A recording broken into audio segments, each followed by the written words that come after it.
Hey guys, welcome back. How you doing? Right, okay. So as you can see, shelves are empty.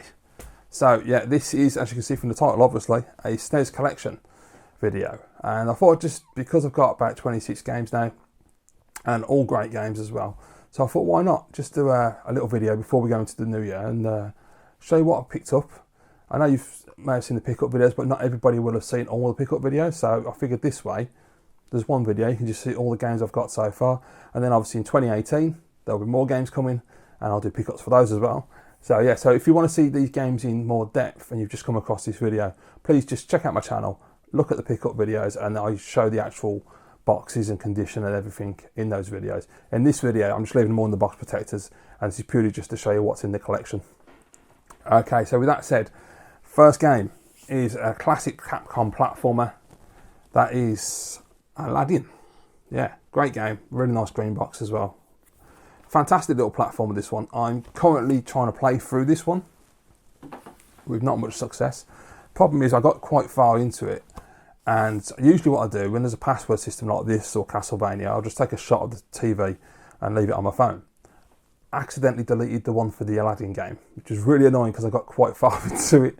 So yeah, so I've been a bit put off going back to it, so I need to just get back on that now and start again, because I'm thinking I might just start playing my games right from A through to whatever I'm up to at the moment, which I think is T. So yeah, I think that's what I'm going to do. So Aladdin will be the next one, I think, on the list to get stuck into. It's a really great platformer, you know, so we all know how good that is. Next up, brilliant scrolling beat 'em up, Batman Returns. Really nice game. I do like this one a lot, actually. One of my favourite scrolling beat 'em ups on the SNES. A game that is just unusual in that it's actually a decent licensed title. I like things in this game. I like the fighting style, the fact that you can get two of the enemies and crack their heads together, or you can get the enemies and slam them into the background. And it's really nice graphics as well, big sprites, bright colours, really good animation. The fighting's excellent. I still can't beat Catwoman. She's just such a cow. I have found out that if you use your cape and you go like that and protect yourself when she dives at you, it does kind of help. But yeah, she's too fast, too twitchy, but great game. Next up is a little gem, which I'm really glad I picked this one up because I don't see anybody talking about this. Blues Brothers from Titus. Absolutely fantastic little platformer. As I say, I don't really see people talk about this game, and it's a shame because it is fantastic. It's really, really fun. The level of difficulty is just right as well. It just increases a little bit each level, so it's never too difficult. And it's just great. It's got really big, bright Amiga graphics as well, like those big rainbow backgrounds. It's got a killer soundtrack. Fantastic little title. Real surprise how good it actually was. And I've talked about, you know, my history with that in the past, where I wasn't 100% certain. I thought I played the Amiga version of the game, and when I went back and played that a couple of years ago, it was terrible. And I'm actually thinking I actually played that one on a pirate copy back in the day, and that's probably what it was. But yeah, it's fantastic. Next one up is a game that I wanted for ages. I couldn't get a decent copy of it because, unfortunately, condition-wise, it's hard to get a decent box for this one. But it's a classic Amiga game, one of my favourites, the Chaos Engine from the Bitmap Brothers. So if you don't know, it's a top-down run and gun, basically, and you have to find your way out of the maze, essentially, to get through each level. So you activate nodes, find keys to unlock secret areas, get power-ups. It's an absolutely fantastic title, and it plays really well on the Super Nintendo. I love the colourful graphics that the SNES gives you. I love the music. I think it sounds fantastic. Yeah, it's really, really good port. I just can't get off stage 5. So I need to get back on that and I want to try that. So that's why I think I'm going to start from scratch just with Aladdin and work my way through them. Because at the moment I'm just sporadically going through games and completing this one, completing that one, but not really making any progress. So that's the best way. Next one is a game I picked up, which was just a punt. I'd played the first game back in the day when I was a child. I really liked it. I thought, well, I'll give the SNES game a try because it's only cheap. Choplifter 3. So yeah, if you don't know Choplifter, basically it's a 2D game. You control a helicopter where you can go left or right, and you're given a certain amount of hostages to rescue at the beginning of each stage, and that's all you got to do. You go rescue the hostages, drop them off at the safe point, and not get blown up in the process because there's soldiers shooting at you with RPGs and guns. There's aircraft, there's anti-aircraft weaponry. It's really, really fun actually. It plays really well on the Super Nintendo. Nice looking game. You know, it's not going to blow you away. It's quite simple, but the graphics are still nice, and it controls exceptionally well with the pad as well. I was really impressed with that actually. And it's just one of those addictive old school like 8-bit games really, where it's very simple, but once you start playing it, you can't really put it down. It's very addictive, great game. Another platformer up next. I don't know what. Oh yeah, I have had a platformer now, Aladdin. Anyway, Cool Spot. Yeah. So not a lot to say about this one. It's just a personal favourite. It's an okay platformer, but I've always kind of enjoyed playing through it, and it's just a bit fun. Then we have Das Cajones de Loro's favourite game, Cybernator, which is a mech shooting game, which is extremely difficult. I'm not very good at this. I've played it a bit. This is one that I really need to put a lot of time into, and yeah, there's not a lot to say about it because I haven't played it too much, but I will hopefully in the new year put a lot more time into it and get better at it because it is hard. Then we have an absolute classic which doesn't need any introduction. It is Donkey Kong Country. So I won't be buying 2 and 3. I'm not that bothered. This for me is the game that I enjoy the most. I've played 2 and 3 and they're good, but I always prefer the first one. I know most people prefer the second one, but I have no nostalgic attachment to any of the Donkey Kong Country games. I'd moved on to PlayStation at that point, so I've only played them since I started getting into retro collecting. Then we have a launch title, F-Zero, in the really nice blue box. Some of the colours on these boxes are fantastic. The Pound games look so nice. Yeah, I mean F-Zero, we all know what it is. It's a fantastic racing game, incredible Mode 7 scaling. The soundtrack is iconic, obviously. I mean, it's just beautiful. So yeah, brilliant game. Then I have another great platformer, Magical Quest starring Mickey Mouse from Capcom. I love the blue box on this one. The artwork especially looks really nice. This is a great game because obviously I think most people prefer, I know I do anyway, Castle of Illusion on the Mega Drive. It's a much better game. It's a great platform. But the SNES game really should get more love because it's actually really, really well done. And you get to do costume change. You can become a magician, a fireman, and they'll help you in the level. And it's really good. The graphics are fantastic. Typical SNES standard. Really great music. Plays really well. So yeah, I actually recommend that one. It's a really good game. Then we have another gem, which is one that people just don't talk about enough, unfortunately, if at all. That is Chaos in the Windy City, starring Michael Jordan. This is a fantastic little platforming basketball game. So basically, the NBA stars have been kidnapped, and you play Michael Jordan, you've got to rescue the NBA stars. And to do that, you have to get silver and gold keys to open up doors, and the NBA player will be hidden behind one of the doors. And you also get power-ups and bonuses by opening doors, as well as enemies coming out and killing you. You can also slam dunk the baskets to get bonuses. It's absolutely brilliant. It's a really well-made game, really well thought out as well, because a game like that shouldn't really work, but to put Michael Jordan in a basketball platformer, it's really good. I was really quite surprised. It's definitely one of the better crossover games. Next up, we've got a really cool game that I picked up recently, dirt cheap. Not for everyone, but I really like it. It's Nigel Mansell's World Championship. So I played this on the Amiga back in the day, so I wanted to get it on the SNES because I don't have an Amiga currently. And yeah, it's fantastic. It looks really good. The only thing, you have to turn the music on in the menu for some reason. Otherwise, you just get sound effects. Don't really see the point of that, but hey, whatever. I know you used to do that on the Amiga. Some of the games you could have music, sound effects, or music and sound effects, like Killing Game Shows, one like that. But it's very annoying that it does that on the SNES. I don't understand that. But nonetheless, very colourful. Controls exceptionally well, actually, with the old SNES pad. Very impressed with it. Great game. Got a shooter up next. A brilliant shooter, a vertical shooter. I'm more of a horizontal guy, but there are a couple of verticals I like. This being one of them, and that is Poppin' Twinbee. So it is part of the Parodius Cute 'em Up series. I love the yellow box. This one looks fantastic. So nice. And it's an absolutely brilliant game. Very simple, very easy as well. I don't find it particularly difficult. It's just one of those you can just really just relax and just play and have fun with. And it's not over the top bullet hell, so it's a really great game, Poppin' Twinbee. Then we have a scrolling beat 'em up, which I was really tough to get because, I mean, again, like Chaos Engine, it's hard to get the box in decent shape. Finally got a copy recently, Rival Turf by Jalico. I'm a big fan of the Rival Turf series. I always really enjoyed these games since they came out back in the 90s. I think they're fantastic. And I always get a lot of fun out of them. Obviously, they're not as good as Final Fight and Streets of Rage and Turtles and Batman Returns, but they have their own little niche corner in my collection, and I love them. I won't be able to get the second one, unfortunately, because a guy listed his whole collection on auction, and the prices his games went for were insane.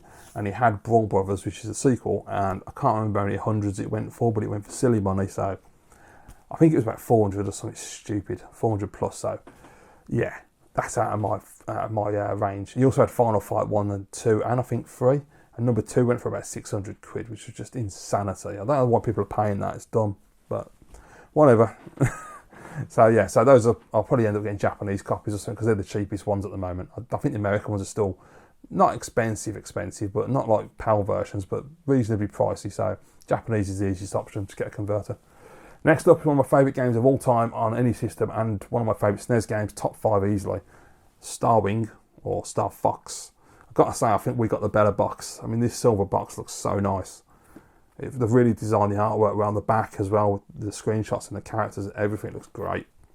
As you can see, I've got the Star Wing pack as well, so I have got a loose cartridge in there, but I wanted to get the full box one because it is one of my absolute favourite SNES games. You know, extremely nostalgic, and it just blows my mind to this day, still want to play it, that the system is able to actually pump out those polygons. It's just unbelievable. That FX chip's so clever. I mean, the technology they came up with to modify the cartridges to add these chips and to improve the games, absolutely impressive as hell. Really, really is. And it's a stunning game. I know some people say it aged badly. I don't think it has. I mean, maybe it's my nostalgia colouring it, but when I play it, I still think it looks really good. I'm really impressed with the graphics. And the soundtrack is just unbelievable. It just gets me in such a good mood, makes me really happy, and yeah, it's just such a fantastic game. And I love the space battle sections as well when you're in the cockpit. Brilliant game. Next up, one of my absolute favourite games of all time again. As I've only really picked up good games that I really enjoy. I'm not picking up games that I won't play. That is Street Fighter 2 Turbo. Street Fighter 2 being one of my absolute, if not my favourite, one-on-one fighter. Turbo being the best version in my opinion. I like the other versions, but Turbo, it just gets everything right, from the extra costumes to the speech on the World Select, to the Country Select, to the being able to play as the bosses, being able to play against yourself. It's just the speed. It's just got so much extra, the extra moves as well, like being able to do a mid-air hurricane, which is fantastic. Love Turbo. I've been playing it for so many years now, since it came out, and never got bored of it. Next up is a game I picked up recently, a game I've wanted for so long.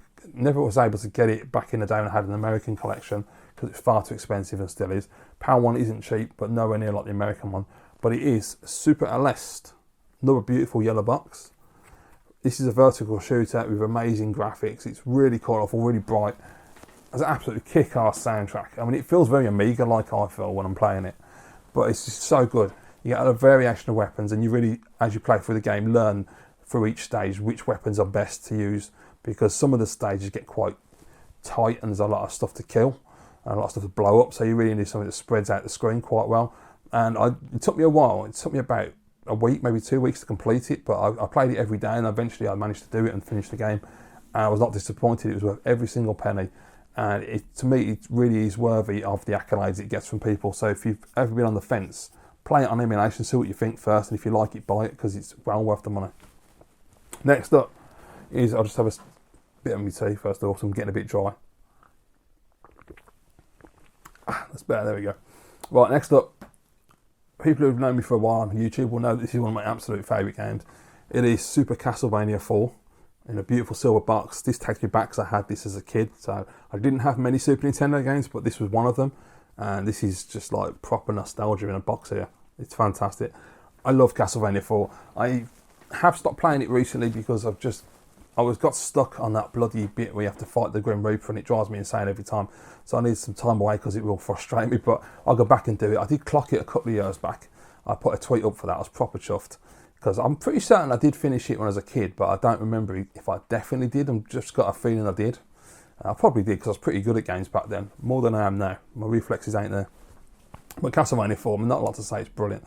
I mean, I've played Castlevania 1, 2, 3 on the NES. I've played Castlevania 4, Dracula X. I've played the Castlevania on the Mega Drive, which has 3 different titles: Bloodlines, Vampire's Kiss, and New Generation for some reason. And I've never played Castlevania Symphony of the Night, which is the other one that everyone raves about.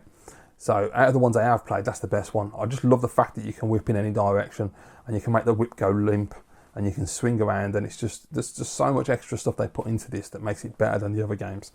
Fantastic game. Next up, we've got the obligatory Mario titles. So first up, we've got the fantastic Mario All-Stars in this incredible yellow box with stars all over it. Love that. I mean, that's just memories. I don't think I ever owned this myself. I think my friends own this, but I do remember this box from back in the day, and it's great. Currently still trying to play Mario 3. Not really being successful on it.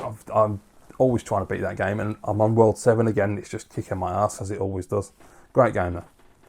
And eventually I'll play 1, 2 and Lost Levels as well. Lost Levels is hard though. Mario Kart, the best Mario Kart game ever made for any system. Still to today. I can't even speak today. Anyway, even now in 2017, there we go, that's better. That, for me, is still the best Mario Kart game I've played on any system. I haven't played every Mario Kart that's come out, but I've played a few of them. I played the GameCube one, I haven't played the Wii one, actually. I played Mario Kart 8 on the Wii U. I haven't really played that many as it happens. But yeah, the ones I have played, I don't think they've improved it that much. I played Mario Kart 64, of course, obviously, which was really good. But for me, the SNES version, the handling, the level of difficulty, the challenge from the NPCs is so much better than any of the other games. Mario Kart 8 has no challenge. That has tons of challenge and it will kick your ass. And you also get the battle mode, of course, which they now have in Mario Kart 8 Deluxe on the old Switch, which is nice. So yeah, brilliant game. Love it. And then we have one of the greatest games ever made for any system, Mario World, Super Mario Bros. 4, in the beautiful yellow box. I really thought I was going to end up with a player's choice red box, but no, I managed to get lucky and get myself a yellow one, which I was really happy about. And I absolutely love Mario World. There's not much you can say. Everybody knows what that game is, and you either choose Mario 3 or Mario 4 as your favourite. For me, number 4, Mario World, is the best game. It's very close. You couldn't get a fag paper between them, but to me, it's just incredible. I love that game so much. And then we have the sequel, Yoshi's Island, which I've never understood why they called it Mario World 2, because it really isn't. I mean, you're not even controlling bloody Mario, you're controlling Yoshi. And Baby Mario, who's an annoying twat. Have I got room on there? Yes, I have. Okay. There we go. Bit tight. Right, next one. Another classic game, a game I had when I was a child, or a teenager, should I say. Super Pro Protector, or Contra 3.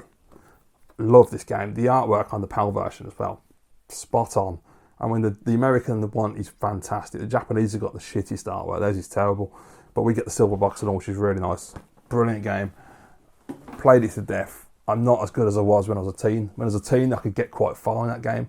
I don't know if I ever actually beat it, but it's tough now. The furthest I've managed to get so far is just before you get to the robot that pulls the wall apart, and you got those, I think, was it red and blue? I can't remember now. I played it the other week as well. You get the two little versions of the robot, and they just beat the hell out of me. So I've got to go back and do it. But I found it wasn't as hard as I remember it being in terms of the beginning part.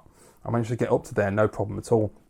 Even a bit with those like power demon dudes, and you're using the flamethrower, and you can just basically just keep jumping so they don't touch you, and then climb the wall. That wasn't too bad. It took me a couple of goes, but I got there pretty quickly. But yeah, I love that game. Brilliant. Next up, another licensed game that was actually brilliant, which is Super Star Wars. I won't be picking up Empire or Return of the Jedi, just because I'm just not that interested in playing them. I've played them before, they're extremely difficult, and I don't get a lot of pleasure out of them. Whereas Star Wars is very nostalgic, and I can actually get through a couple of levels. I can't get past the level 4 boss yet, I'm still trying, all these years later. But it is a brilliant, brilliant game. And the rendition of the soundtrack in particular is just superb.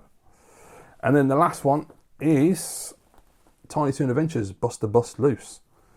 Really cute little platformer with Buster Bunny. I really like this game a lot. Really fun.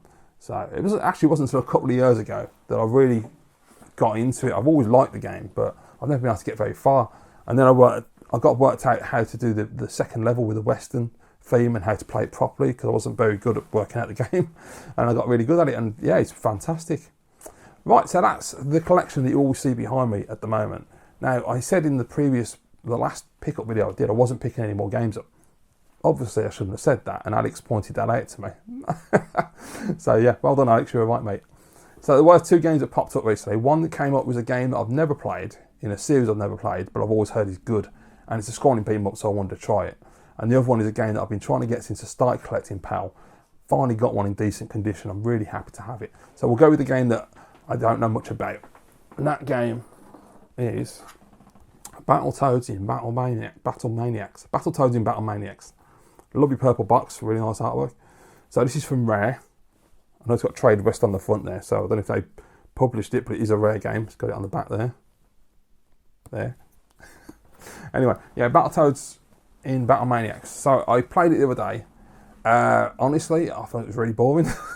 I was really sorely disappointed. The graphics are fantastic, the sprites are big, but it's really boring. You get like one enemy at a time, and occasionally, if you're lucky, 2 fight you. I was like, this is not a scoring beam up. And also I found that when you're using the fighting mechanics, to finish off an enemy, his fist will turn into a massive hammer.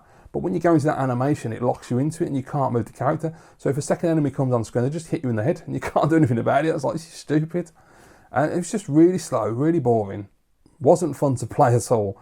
Incredibly disappointed actually, but that was my first go. So maybe when I play it a bit more, I might finally get into it and it might get better as I get through to further levels. But the first couple of levels, bloody hell, man. Really disappointed with that game. So at the moment, I won't be getting Double Dragon, the Battletoads Double Dragon, because I don't think it's worth the risk. Anyway, a game that I'm very happy to own is a game I've been trying to get for, as I say, since I started collecting. Finally got a copy of it in decent condition. Super R-Type. I love my horizontal shooters and I love my R-Type games. So I'm very happy to have this in a really nice blue box. Really nice shape as well. Absolutely fantastic. So yeah, brilliant addition to the collection. I would like to get R-Type 3 because I had a couple of people say to me that I should give it another try, and they're right, I should. Unfortunately, the price is very high at the moment, so you know, you either get one that's high in reasonable condition, or if you want really good condition, you've got to pay a lot of money, and I ain't paying it. So yeah, maybe I'll get a copy eventually. I might end up just getting a loose cart, which I don't really want to do, but we'll see. Anyway, guys, there you go. That is the PAL Super Nintendo collection as it is at the end of 2017, and there will be more games coming next year, of course. I've got a whole list I still need to work through yet. So I'm just going to pick them up as and when. I'm not feeling any pressure to do so, which is great because I've got plenty to play, so, you know. So I hope you've enjoyed this video. Looking forward to hearing your thoughts down in the comments. Thank you very much for watching as always, and I'll see you in the next video.